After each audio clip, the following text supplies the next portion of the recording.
વાપી તાલુકાના ડુંગરા વિસ્તારમાં ભીષણ આગ 20 થી 25 સ્ક્રેપ ગોડાઉન ભસ્મીભૂત થયા।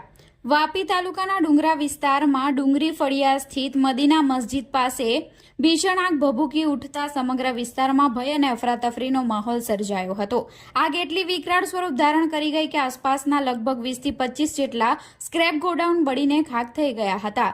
આગની ઘટના અંગે જાણ થતાં જ અગ્નિશામક દળની ટીમો તાત્કાલિક સ્થળ પર પહોંચી ગઈ હતી અને આગ પર કાબુ મેળવવા ભારે જહેમત ઉઠાવી હતી।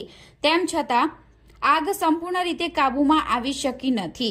આગની તીવ્રતા એટલી વધુ હતી કે આશરે અડધા કિલોમીટર સુધી તેની ગરમી અનુભવાઈ રહી હતી। અનેક કિલોમીટર સુધી આગની લપેટો સ્પષ્ટ રીતે દેખાઈ રહી હતી। હાલ તો આગ લાગવાનું કારણ ચોક્કસ જાણી શકાયું નથી। પોલીસ અને અગ્નિશામક વિભાગ દ્વારા ઘટનાની વધુ તપાસ હાથ ધરવામાં આવી રહી છે।